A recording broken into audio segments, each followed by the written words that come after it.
What can Black Myth Wukong's DLC bring to the table? Hey everybody, this is EasyProsGaming, and the highly anticipated DLC, which could come out very soon, is certainly going to have new bosses, new chapters, and so much more that we need to talk about. Before we begin, in this video, I just want to give a quick disclaimer. The clips and the discussion expressed in the video is all about the DLC, and will contain spoilers to the main story. If you haven't played the game already, I would suggest clicking off the video and coming back once you've played. Viewer discretion is advised. Okay, now that we got that out of the way, let me just say that the new DLC I've been extremely excited for because Game Science has really cooked this game into a 5-star gourmet meal. They have really set the bar for AAA games now. And I have played this game so many times, I've put hundreds of hours, I've gone through many different cycles of New Game Plus.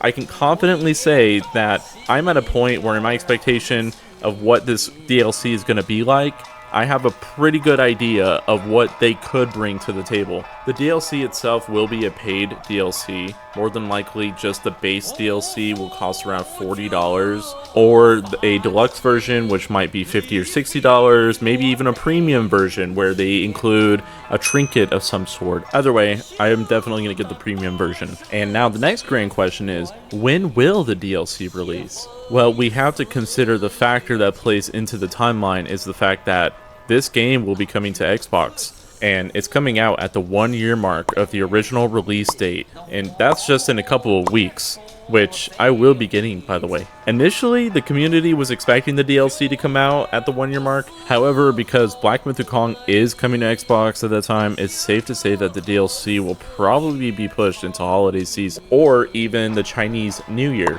Sometime between Christmas and the Chinese New Year, which is mid-February 2026, and that feels like such a long time from now, but in reality, that's going to come and go by very fast. So even if the DLC comes out 6 months from now, that's enough time for us to grind even more through one more playthrough, one more cycle, just to get us prepared for the DLC. And as far as a minimum, what we can expect in the gameplay itself, we can expect at least 6, maybe even 7 chapters, but more on that later. And every chapter is going to have its own unique handcrafted environment slash biome. There's always going to be a head honcho boss that ends that chapter and begins a new chapter. And in each chapter, we could probably expect there to be new transformations. That would be interesting to see, as there are many transformations and each of them have their own special abilities.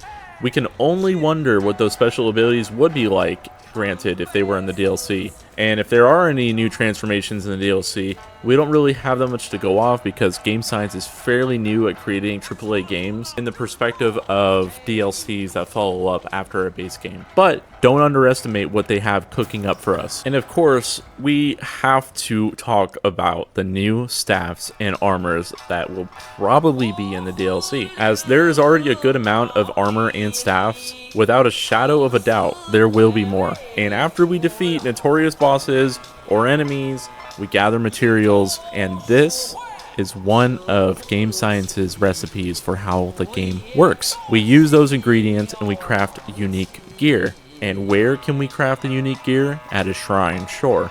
But don't forget about my boy, the Yin Tiger.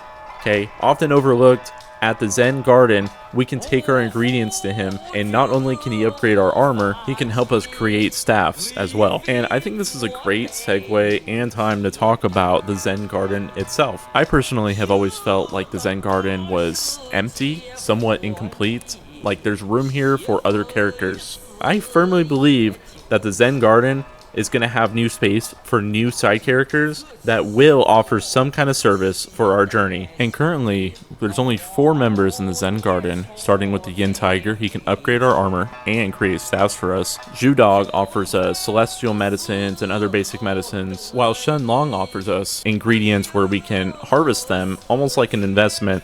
And the Shen Monkey, of course, you can buy ingredients to provide for your drink and your soaks.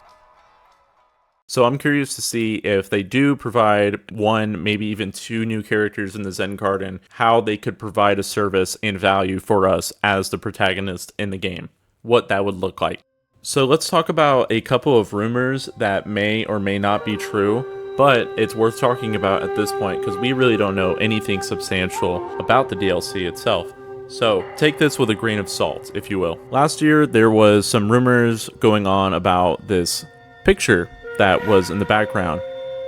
I believe the director of game science was doing a conference with multiple people, and in the background, what we really are looking at is the protagonist of the game in a swampy biome with fog kind of settling and an enemy standing on some branches on the water. And this looks really freaking cool. That enemy looks pretty darn scary, to be honest, and it looks like he's holding a staff himself. And again, this was a conference, and I'm anticipating this is actually from the DLC, and this is very heavy speculation and assuming that this is going to be in the DLC. But you have to remember, originally the game was going to have 13 chapters, but they decided to cut it pretty much in half due to budget cost and the size of their team, which is an insane amount of cutting considering we're only pretty much halfway through the story, if that is true. Because imagine another 6 chapters, that's another 100 bosses or so. That is so much more that needs to be touched. And what comes after the DLC? How does the story end? I'm going to link this article in the description. This is going to provide a bit more information, but it seems like Game Science is here to stick around. There's going to be maybe even a second DLC, maybe even leading into a sequel. But one thing we do know for sure is in the final true ending in the cutscene, when you defeat the Great Sage, the old monkey picks up the headband and this cutscene plays. So, we see Erlang taunting Wukong. Even though Wukong obtains Buddhahood, he will always be a slave to the Celestial Court due to his headband. Son Wukong confidently replies to him that he will rip it off and break free. No matter how many times it takes, he will become free. Commemorating with all his friends, one final toast before raiding the Celestial Palace. This is a flashback. However, when it fades to an empty cave where it is the present destined one, now Wukong is reawakened, looking at the remains of his fallen friends before going back to challenge the heaven. This time, unshackled by the tightening golden band. If this game ends with the DLC, us as the Destined One going to the Celestial Court and absolutely obliterating everyone, this will literally be Game of the Year. Though this is my own personal theory of what could come into the DLC, the only evidence we have are the ending, the true ending cutscene.